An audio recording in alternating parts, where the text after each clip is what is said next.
पंजाब काबीना में तौसी से इमरान खान लाइल्म निकले। पार्टी क़यादत के इजलास में भी सीनियर रहनुमा ने काबीना में तौसी को पीटीआई के बयानी की नफी करार दे दिया है। मजीद जानते हैं डॉन न्यूज के नुमाइंदे अली वकार से।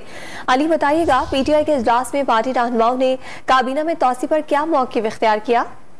जी बिल्कुल, आज जो है पंजाब काबीना में ख्याल कासरो पाकिस्तान तहरीक इंसाफ के फैसलाबाद से MP हैं, उन्होंने अपने वजीर का हल्फ उठाया, जिस पर वो हल्फ लेने के बाद जमान पार्क इमरान खान से मुलाकात के लिए पहुंचे, तो जिस पर जो है पार्टी के दीगर कायदीन भी वहां पर मौजूद थे। उनकी जानिब से ख्याल कासरो के बतौर वजीर हल्फ उठाने का जो तकरीब है उस पर खासा जो है नाराजगी का इजहार किया, जबकि इमरान खान ने भी ख्याल कासरो को के वजीर बनने पर लाइल्मी का इजहार किया। उनका ये कहना था कि उनके इल्म में ये बात आई थी कि उन्हें किसी महकमे का सरबराह मुकर्रर किया जा रहा है, ताहम उनका बतौर वजीर हल्फ उठाना इससे पार्टी के बयानिए को नुकसान पहुंचा है। दीगर जो पार्टी कायदीन मौके पर मौजूद थे उन्होंने भी इन्हीं ख्यालात का इजहार किया है। ताहम जो फैसलाबाद के अरकान असम्बली के साथ इमरान खान का जो इजलास हुआ जमान पार्क में, उसमें उन्होंने इमरान खान के असम्बली को तहलील करने का जो फैसला है उसकी तायद की और उन्होंने ये कहा है कि इमरान खान जब भी फैसला करेंगे अरकान असम्बली अपनी नशिस्तों से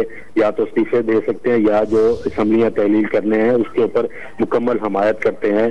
अरकान ने यह भी कहा है कि उन्होंने इंतखाबात की तैयारियां शुरू कर दी हैं। पार्टी जैसे भी जो भी हदायत देंगी उसके ऊपर मनोवन अमल किया जाएगा। जी बहुत शुक्रिया तफसीलात के लिए अली।